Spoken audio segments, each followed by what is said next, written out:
고린도전서 5장 15절에서 21절 교독합니다. 그런즉 너희가 어떻게 행할지를 자세히 주의하여 지혜 없는 자같이 하지 말고 오직 지혜 있는 자같이 하여 세월을 아끼라. 때가 악하니라. 그러므로 어리석은 자가 되지 말고 오직 주의 뜻이 무엇인가 이해하라. 술 취하지 말라. 이는 방탕한 것이니 오직 성령으로 충만함을 받으라. 시와 찬송과 신령한 노래들로 서로 화답하며 너희의 마음으로 주께 노래하며 찬송하며 감사해 우리 주 예수 그리스도의 이름으로 항상 아버지 하나님께 감사하며 그리스도를 경외함으로 피차 복종하라. 아멘. 할렐루야. 인사합시다. 사랑합니다. 축복합니다. 감사합니다. 큰 복 받읍시다. 하나님 우리와 함께 하십니다. 하나님이 우리와 함께 하신다. 가장 큰 위로 중에 한 가지가 하나님이 내가 너와 함께 한다 이거죠. 내가 너를 떠나지 아니하고 내가 너를 버리지 않겠다 하신 이 말씀이 우리에게 큰 위로가 됩니다. 자, 오늘 말씀의 제목 따라합시다. 세월을 아끼라. 때가 아까니라. 세월을 아끼라. 여러분 어떻게 세월을 아낄 수가 있겠어요? 세월을 아낄 수 있는 것은 야 너 이렇게 시간을 이렇게 허비하냐? 허비하는 시간을 줄이면 아껴지는 거가 되겠죠. 그래서 세월을 아끼라. 세월을 아끼라. 때가 악하기 때문이다. 악하다. 우리는 악한 세대 가운데서 살아가고 있습니다. 악하다. 그래서 세월을 아끼라. 때가 악하니라. 그러면 세월을 아끼기 위해서 행해야 될 것을 오늘 사도 바울은 크게 세 가지를 말씀하고 있어요. 강조한 오늘 15절 말씀을 보면 그런즉 너희가 어떻게 행할지를 자세히 주의하여 지혜 없는 자 같이 하지 말고 그 다음 단어가 뭐예요? 오직 지혜 있는 자 같이 하라. 오직입니다. 오직 지혜 있는 자 같이 하라. 근데 지혜 있는 자 같이 하려고 그러니까 어떻게 해야 돼? 자세히 주의하여 보라. 자세히 주의해서 지혜 없는 자 같이 하지 말고 오직 지혜 있는 자 같이 하라라고 말씀하고 있습니다. 여러분, 자 우리가 때라는 때 여기서 이 때와 세월 이 두 개의 단어가 시간에 대한 개념을 나타내는 단어인데요. 여기서 때가 악하니라 할 때 때라는 것은 그 나날 매일매일의 삶을 말합니다. 매일매일의 삶을 때 영어로 말하면 days, day 나날이 매일매일의 순간 이렇게 말하고 있고요. 그 다음에 여기서 세월을 아끼라라고 했을 때 이 세월이라는 단어는 자주 언급한 것처럼 우리가 하나님의 때라고 하죠. 하나님의 때, 하나님의 시간, 하나님 때, 하나님의 시간에는 크게 성경에서 두 개의 단어를 사용한다라고 그랬어요. 한 개의 단어는 카이로스라는 단어가 있고 한 개의 단어는 크로노스라는 시간이 어떤 단어가 있다고 그랬죠. 그래서 크로노스라는 것은 그냥 시간이 흘러가는 겁니다. 오늘이 2021년 8월 13일 금요일 9시 30분 이게 크로노스의 시간입니다. 이 크로노스 시간은 바꿀 수가 없는 거죠. 그냥 흘러가는 겁니다. 그런데 이 크로노스 시간 가운데 하나님이 예비한 하나님이 계획하신 어떤 때가 있어요. 어떤 때가 있어. 그것을 카이로스라고 말씀합니다. 이건 다르게 말하면 기회라는 단어도 바꾸어 사용할 수가 있습니다. 여기서 세월을 아끼라라고 말하는 것은 기회를 아끼라라고 우리가 사용할 수도 있습니다. 그래서 세월을 아낀다는 것은 우리에게 주어지는 모든 기회들을 뭐하라? 허비하지 마라. 흘려보내지 말라라는 얘기입니다. 그러면 아끼라라는 개념 속에는 어떤 의미가 담겨져 있냐면 이것은 영어로 말하면 redeem이라는 단어인데요. redeem이라는 말은 속량이라는 단어예요. 속량이 뭡니까? 무엇인가를 대신 지불하고 값을 지불하고 내 것 소유 삼는 것이 속량이죠. 우리는 죄와 허물로 죽어 있었어요. 죄 허물로 죽어 있었는데 예수님이 우리를 속량하셨죠. 예수님의 생명을 이렇게 지불하고 우리를 마귀로부터 저 사망으로부터 건져냈어요. 이걸 속량이라고 얘기합니다. 영어로 말하면 redeem이라고 얘기를 하죠. 속량. 그래서 이게 아끼다라는 단어 속에는 이와 같은 속량이라는 그런 의미가 담겨져 있습니다. 무슨 말입니까? 젊어서 고생은 사서한다라는 속담이 있잖아요. 젊어서 고생은 사서한다. 요즘에는 그 속담이 잘 어울리지가 않죠. 젊어서 고생들은 안 하려고 그러죠. 젊어서 고생은 사서한다. 그러니까 고생은 고생인데 그걸 뭐야? 내 인생의 귀한 경험으로 삼기 위해서 뭐가 하는 얘기입니까? 대가를 지불하라라는 의미죠. 대가를 지불하라. 마찬가지로 여러분 세월을 아끼라라는 말은 세월이라는 것은 하나님이 우리에게 주시는 선한 기회들을 말합니다. 선한 기회들. 이 선한 기회들을 우리가 어떻게 하라고요? 대가를 지불해서 내 소유 삼으라는 겁니다. 이게 세월을 아끼라라는 겁니다. 영어로 말하면 make the most, make the use of the most opportunity. 그러니까 모든 기회들을 최선을 다해서 사용하라라는 말로 우리가 해석할 수가 있는데요. 이처럼 이 세월이라는 것은 카이로스라는 그런 단어인데 하나님의 시간의 흐름 속에서 하나님은 당신의 백성들에게 당신의 자녀들에게 뭔가 좋은 것을 주기를 원하세요. 왜? 하나님은 사랑이시기 때문에. 그런데 하나님 뭔가 주기를 좋은 것을 주기를 원하시는데 그것을 내 소유 삼는 자는 어떤 자예요? 세월을 아끼는 자예요. 그런데 세월을 아끼지 않는 자는 아무리 하나님이 좋은 것을 주어도 그것을 자기의 소유를 삼지 못하는 자들입니다. 그런데 자기의 소유를 삼기 위해서는 반드시 뭐가 필요하다고요? 대가를 지불함이 필요하다. 이게 아끼라라는 단어 속에 담겨져 있는 의미입니다. 여러분 우리가 구원받은 것이 썩어질 씨로 된 것이 아니요 썩지 않을 씨로 항상 있는 하나님의 말씀으로 되었다고 얘기잖아요. 그 하나님의 말씀 우리가 받아들이기 위해서는 그분의 십자가의 보혈의 능력을 우리가 인정하고 믿지 않으면 말씀을 받아들일 수가 없지 않습니까? 그런 것처럼 예수님은 이미 우리를 위하여서 당신의 목숨을 지불하면서 우리를 저 지옥 권세에서 건져내셨어요. 이게 속량이라는 말이죠. 속량. 이게 아끼라라는 단어 속에 담겨져 있는 겁니다. 자, 오늘 금요 예배, 금요 기도에 우리 함께 모였습니다. 자, 예배는 하나님을 만나는 시간이고 하나님 앞에 우리의 기도를 올려드리는 시간입니다. 그렇다면 내 인생이 문제없는 사람 없습니다. 누구나가 다 인생이 문제가 있어요.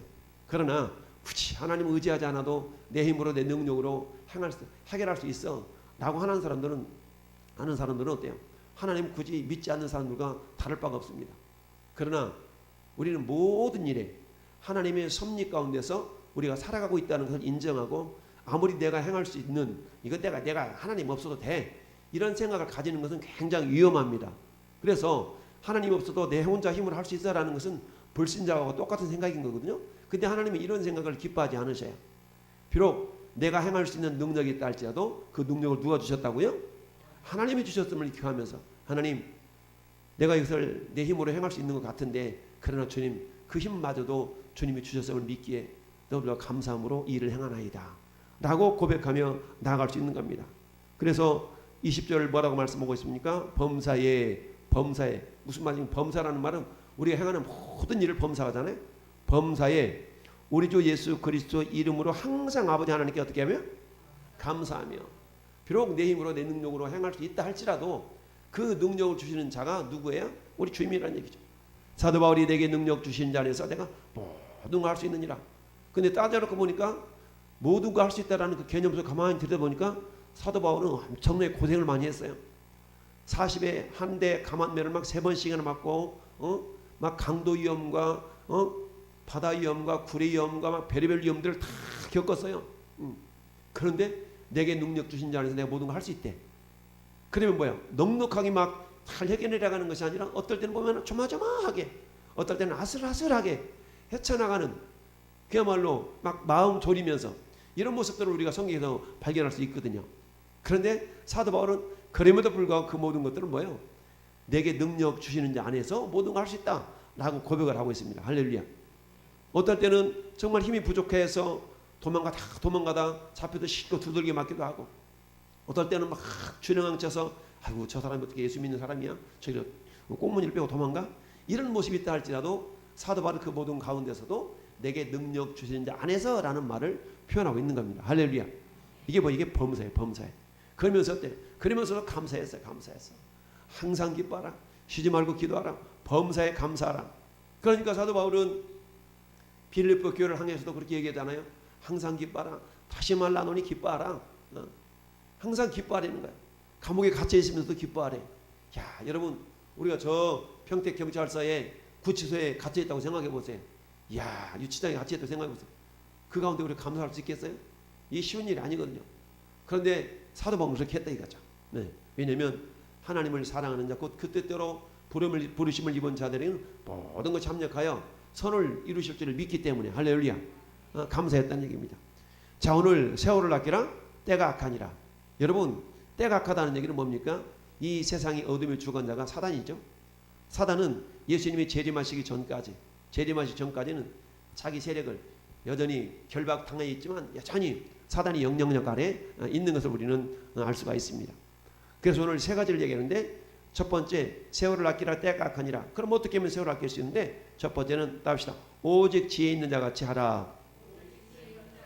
그렇습니다. 오직 지혜 있는 자 같이 하라라고 말씀합니다. 오직 지혜 있는 자 같이 하라. 지혜 있는 자 같이. 지혜 있는 자가 찬다는 거 뭐예요? 자세히 주의하여. 자세히 주의하여 바라는 얘기입니다. 자세히 주의하려. 이건 마치 베리아 사람들은 데살로니가 사람들보다 더 신사적이어서 하나님의 말씀이 그러한가 하여 하나님의 말씀을 주여로 잘 묵상하며 그런 어떤 말씀을 가지고 살았던 사람들이 베리아 교회 성도들이었습니다. 그런 것처럼 하나님의 말씀이 복 있는 사람은 악인의 꾀를 쫓지 아니하며 죄인의 길에 서지 아니하며 오만한 자의 자리에 앉지 아니하고 오직 여호와 율법을 즐거워하여 그 율법을 주야로 묵상하는 자로다. 할렐루야. 주야로 말씀을 묵상하는 가운데 지혜가 임하는 거고, 그 가운데서 지혜 없는 자 같이 말고 오직 지혜 있는 자 같이 행할 수 있는 거죠. 왜냐하면 지혜는 하나님을 경외함으로부터 오는 것이기 때문입니다. 지혜는 하나님을 경외한다. 하나님을 경외하기 위해서는 말씀이 곧 하나님이시기 때문에 말씀을 귀하게 여기고 말씀을 주야로 묵상하는 자에게 하나님의 지혜가 임하는 겁니다. 여러분, 솔로몬이 1,000번제를 드렸을 때에 하나님께 구했던 것이 뭡니까? 부귀영화를 구하는 것이 아니라 지혜를 구했잖아요. 지혜. 그 지혜로움이 뭐였습니까? 결국은 듣는 마음이거든. 샤마 할렐루야. 우리가 성경 읽을 때 그냥 내가 소리내서 읽은 것이 아니라 성경 읽는 가운데서 이 성경 말씀이 나에게 뭐라고 말씀하시는가. 성경 읽으면서도 하나님께서 성령을 통해 우리에게 말씀하시거든요. 그러니까 하나님이 지금 나에게 뭐라고 말씀하시는가라고 듣는 마음, 항상 귀를 열어서 우리가 성경 읽어가는 가운데 우리 하나님께서 성령으로 우리에게 말씀하시거든요. 그래서 지혜 있는 자같이, 오직 지혜 있는 자같이 하라라고 말씀하고 있습니다. 두 번째는 17절 말씀 보니까 그러므로 어리석은 자가 되지 말고 오직 주의 뜻이 무엇인가 이해하라. 따라합시다. 오직 주의 뜻이 무엇인가 이해하라. 오직 주의 뜻이 무엇인가 이해하라. 주의 뜻이 뭐냐? 결국 세월을 아끼는 것이 주의 뜻이죠. 감사하는 것이 주의 뜻이죠. 할렐루야. 술 취하지 않는 것이 주의 뜻이죠. 이런 것들을 무엇인가 이해하라. 오직 주의 뜻이 무엇인가 이해하라라는 얘기입니다. 그러니까 주의 뜻을 이해하지 않고 살아가는 것을 앞절 말씀이 뭐라고 말씀하고 있습니까? 앞에 어리석은 자라라고 말씀합니다. 어리석은 자. 어리석은 자는 뭡니까? 하나님의 뜻대로 행동하는 자가 아니라 내 뜻대로 행동하는 자, 내 생각대로 행동하는 자를 성경은 어리석은 자다라고 말씀하고 있습니다. 세월을 아끼라 때가 악하니라. 하나님 우리에게 선한 기회들을 막 주시는데 그 선한 기회들은 기회라는 저차는 그냥 흘러가 버리잖아요. 흘러가 버려요. 그러니까 흘러가고 한번 지나가 버리면 다시 잡을 수 없는 것이 기회이기 때문에 흘러가기 전에 내가 대가를 지불해서라도 그 기회를 내 것으로 삼으라라는 얘기입니다. 할렐루야. 여러분, 이 시간 우리가 금요 예배에 참여하기 위해서는 저절로 참여가 됩니까? 대가를 지불해야 되죠. 현장에서 예배하기 위해서는 시간을 들여서 예배당까지 오는 수고로 예물을 드리는 헌신, 마음을 드리는 예배, 이런 것처럼 우리가 대가를 지불함이 있어야만이 예배 자리에 나올 수 있는 겁니다. 영상으로 예배 참여하는 자들도 마찬가지죠. 얼마나 집에 있으면 번잡스럽습니까? 텔레비전 틀었다면 재밌는 기사 나오지, 드라마 나오지. 그럼에도 불구하고 그걸 끊고 내가 유튜브 영상을 통하여서 예배에 참여해야 된다는 이 자체가 집중력을 굉장히 요구하는 겁니다. 아예 우리가 예배당에 나와 버리면 그런 것들로부터 원천적으로 차단이 되니까 예배에 집중할 수 있지만, 여러분, 가정에서 이 금요기도를 참여한다는 것은 더러운 거예요. 더럽습니다. 산만하거든요. 환경이 산만한 가운데 내가 예배를 집중할 수 있다? 이건 아주 믿음이 요구되죠. 할렐루야. 결단 요구되는 겁니다. 할렐루야. 네. 그래서 오직 주의 뜻이 무엇인가 이해하라. 할렐루야. 그러니까 주의 뜻이 무엇인가 이해하지 못하고서는 어리석은 자가 될 수밖에 없다. 세 번째는 술 취하지 말라 이는 방탕한 것이 또 오직 성령으로 충만함을 받으라. 아멘. 할렐루야. 성령으로 충만함을 받아라라는 얘기입니다. 성령 충만. 여러분 성령 충만과 술 취함과 비교를 하고 있죠. 이 술 취한다는 것이 술을 마셔보지 않은 사람은 이해가 안 될 수가 있어요. 그런데 텔레비전이나 이런 데서 술 취한 사람들이 어떤 모습인가는 우리가 봐서는 알 수 있어요. 내가 경험하지 않아도 굳이 술 취한 모습이 어떤 것인가 알 수 있습니다. 술 취한 모습이 어떤 모습이냐? 성경에 아주 적나라하게 표현하고 있는 장소가 있죠. 어디예요? 잠언서 23장에 보면 술 취한 모습을 아주 적나라하게 표현하고 있어요. 한번 우리 잠언서 23장으로 한번 가봅시다. 잠언서 23장. 잠언서 23장 보면 29절부터 보면 자 잠언서 23장 29절 같이 합독합시다. 재앙이 누게 있느뇨? 근심이 누게 있느뇨? 분쟁이 누게 있느뇨? 원망이 누게 있느뇨? 까닭 없는 상처가 누게 있느뇨? 붉은 눈이 누게 있느뇨? 술에 잠긴 자에게 있고 혼합한 술을 구하러 다니는 자에게 있느니라. 아멘. 참, 술에 잠긴 자, 혼합한 술을 구하러 다니는. 혼합한 술이 뭐예요? 뭐 백세주, 또 뭐라고 또 막 소맥, 또 소맥하고 또 뭐가 있어? 아무튼 폭탄주 뭐 이런 것들도 일종의 전부 다 요 혼합한 술 아니겠어요? 그러면 어때? 그런 사람한테는 재앙이 임하게 되고 근심이 나타나고 분쟁이 있고 원망이 있고 까닭 없는 상처. 술 먹고 나오고 술 깨고 보니까 아파 보니까 상처가 났어. 술 기운에 술 취해가지고 언제 속된 말로 필름이 끊어져가지고 언제 다쳤는지 모르게 그런 일들이 발생한다는 얘기입니다. 야 보니까 포도주는 붉고 잔에서 번쩍이며 순하게 내려가나니. 순해. 요즘 소주는 20도도 안 나간다며. 요즘 소주는 뭐 17도 뭐 16도 막 도수가 약하다며요. 그러니까 어때요? 도수가 약하니까 술이 잘 넘어가는 거야. 독한 술은 어때? 그냥 한두 잔 마시면 칵 하면서 막 힘들어하는데 도수가 약하니까 그냥 막 먹는 거야. 그 다음 어떻게 돼? 내가 술을 마시는지 술이 나를 마시는지 모르죠. 그러면서 오늘 보니까 번쩍이면 순하게 내려가나니. 도수가 약하니까. 근데 성경 뭐라고 해? 따라합시다. 너는 그것을 보지도 말지어다. 보지도 말아라. 그것이 마침내 뱀같이 물 것이요. 술이 문다는 얘기죠. 독사같이 쏠 것이며 내 눈에는 괴이한 것이 보일 것이요. 내 마음은 구부러진 말을 할 것이며 너는 바다 가운데 누운 자 같을 것이요. 돛대 위에 누운 자 같을 울렁거리는 거야. 네가 말하기를 사람이 나를 때려도 난 아프지 아니하고 나를 상하게 하여도 내가 감각이 없도다. 내가 언제나 깰까 다시 술을 찾겠다 하리라. 해장술 한 잔 해야 된다 그러면 또 막 술 취한 사람들이 또 술 찾죠. 야 이처럼 술 취하지 말라. 이는 방탕한 것이다. 자, 술 취한다는 얘기죠. 근데 우리는 어디에 취해야 돼요? 성령에 취해야 됩니다. 할렐루야. 성령에 취해야 돼. 여러분 성령에 취하기 위해서는 어떻게 됩니까? 술을 많이 마시면 취하죠. 성령은 어때? 성령에 취하기 위해서는 우리가 뭘 많이 먹어야 돼요? 말씀을 많이 먹어야 됩니다. 할렐루야. 내가 너에게 이르는 말이 곧 영이요 생명이라. 하나님 말씀이 영이기 때문에 말씀은 성령은 말씀과 떨어져 독단적으로 역사하지 않습니다. 반드시 말씀이 있는 곳에 성령이 역사하거든요. 그러니까 성령이 충만하다는 얘기는 말씀이 충만하다는 얘기입니다. 할렐루야. 말씀이 충만하기 위해서는 주야로 말씀을 묵상하는 자가 되어야 되겠고 우리가 매일같이 새벽 기도를 통하여서 매일같이 큐티를 통하여서 여러분들이 말씀을 주잖아요.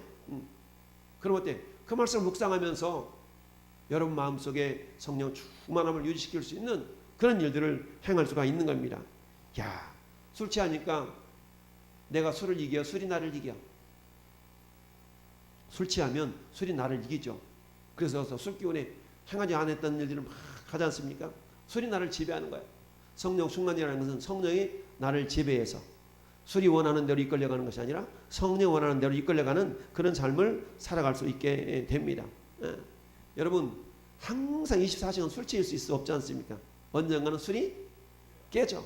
술이 깨면 야 내가 그랬냐? 어저께 말도 못해요. 말도 못해. 그랬어? 그랬잖아요. 술이 깨. 마찬가지입니다.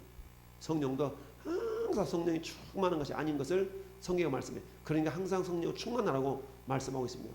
이거 성령 충만함을 받으라. 성령 충만하라라고 하는 이 명령어 속에는 현재 진행이에요. 현재 진행이.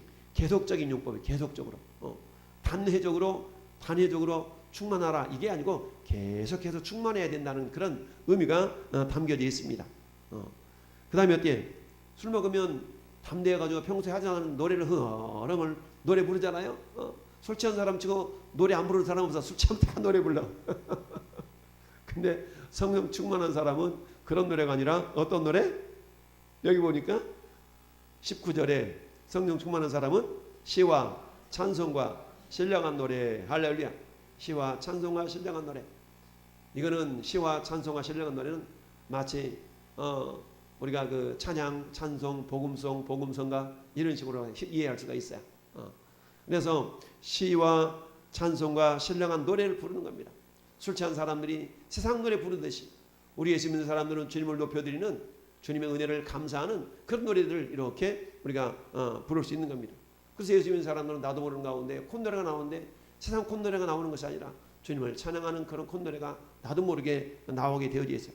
이런 사람이 어떤 사람이라고요? 성령 충만한 사람입니다. 할렐루야. 그래서 성령 충만한 사람은 노래하게 됩니다. 자, 또 술 취한 사람은 어때? 감정이 막 폭발하죠. 평소에 조용한 사람이 막 술 취하면 막 쌈박질을 하고 막 달려들고 막 이러잖아요. 감정이 막 그런 것처럼 성령이 충만하면 담대해집니다. 술 취하면 잘못된 방향으로 감정이 흘러가지만 성령 충만하면 하나님을 기쁘시게 하는 쪽으로 감정이 이렇게 감동이라고 그러죠. 감동이 일어나는 겁니다. 성령이 충만하면 이전에 행하지 않았던 내가 어떻게 하면 주님을 기쁘시게 할까, 내가 어떻게 하면 하나님께 헌신할까, 내가 어떻게 하면 하나님께 충성할까 라는 마음이 막 일어나는 겁니다. 할렐루야. 그래서 성령 충만한 사람의 특징은 뭔가를 막 하고 싶어하는 그런 감정이 막 감동이 일어나는 그런 것을 보게 됩니다. 뿐만 아니라 술 취한 사람은 어때요? 인간관계가 그렇게 썩 좋지가 않죠. 왜? 술 취하기 전과 술 취한 후에 그 사람의 모습이 완전히 이렇게 달라지는 모습을 보면서 인간관계가 어그러지지만 그러나 성령 충만한 사람은 인간관계가 어그러지는 것이 아니라 인간관계가 오히려 좋은 쪽으로 발전해 나가는 걸 보게 됩니다. 할렐루야. 그런 것처럼 성령 충만하면 내성적인 사람이 적극적으로 변합니다. 성령 충만하면 그야말로 믿음의 말을 막 해 나갈 수 있습니다. 할렐루야. 그러니까 그 사람 만나면 성령 충만한 사람 만나면 뭔가 힘을 얻는 거야. 근데 술 취한 사람은 술자리에서 한마디 한 것을 뒤돌아보면 괜히 그 말을 들었다, 괜히 그 말을 했다, 후회하는 그런 후회가 만급하는 경우가 많이 있죠. 자, 그래서 오늘 세월을 아끼라, 때가 악하니라. 세월을 아끼기 위해서는 세 가지. 오직 지혜 있는 자 같이 하라라는 얘기죠. 지혜 있는 자가 자기 위해서는 어때요? 항상 말씀을 자세히 묵상하는 가운데서 맞아, 이것이 그렇구나, 이것이 저렇구나 라고 우리가 분별할 수 있어야 되겠고요. 두 번째는 어때요? 주의 뜻이 무엇인가 이해하라라는 얘기예요. 주의 뜻이. 하나님의 뜻이 무엇인가? 하나님의 뜻은 너희의 거룩함이니라. 항상 기뻐라. 쉬지 말고 기도하라. 범사에 감사하라. 이것이 너희를 향하신 하나님의 뜻이니라. 그러니까 하나님의 뜻이 무엇인가를 늘 이해하면서 내가 이거 행하는 것이 하나님 원하신 일인가? 하나님 기뻐하실 일인 것인가를 늘 생각하면서 행동하라는 얘기입니다. 이게 세월을 아끼는 방법이다. 마지막 세 번째는 뭐라고요? 성령 충만함을 받으라. 할렐루야. 성령 충만하는 얘기입니다. 이 성령 충만하니까 시와 찬송과 신령한 노래로 서로 화답하면서 이런 주님께 찬송하는 삶이 나타나게 됩니다. 그러면서 우리의 삶이 어떻게 된 거예요? 범사에 우리 예수 그리스도의 이름으로 항상 아버지 하나님께 감사하며 감사가 넘치는 삶을 사는 거예요. 이래도 감사 저래도 감사. 할렐루야. 항상 감사. 범사에 감사. 그럼에도 불구하고 감사. 그러니까 감사. 그리 아니하실지라도 감사. 할렐루야. 따라합시다. 그러니까 감사. 그리 아니하실지라도 감사. 그럼에도 불구하고 감사. 그렇어요. 우리가 그러니까 감사하고 그리 아니하실지라도 감사. 그럼에도 불구하고 감사. 이건 범사에 감사한 거죠. 이처럼 저는 여러분들은 성령 충만한 가운데서 우리가 세월을 아끼면서 우리에게 주시는 하나님의 선한 그런 기회들을 우리가 놓치지 않고 대가를 지불함으로 말미암아서 정말 하나님의 지혜를 우리가 잘 가지고 그리고 하나님의 뜻을 분별하며 성령 충만해서 항상 시와 신령한 노래 찬송을 통해서 하나님 앞에 기뻐하심을 올려드리는 그런 믿음의 사람, 범사에 감사함으로 말미암아 하나님이 기쁘시 하는 그런 믿음의 사람, 그런 믿음의 사람이 될 수 있기를 예수님의 이름으로 축원을 드립니다. 아멘.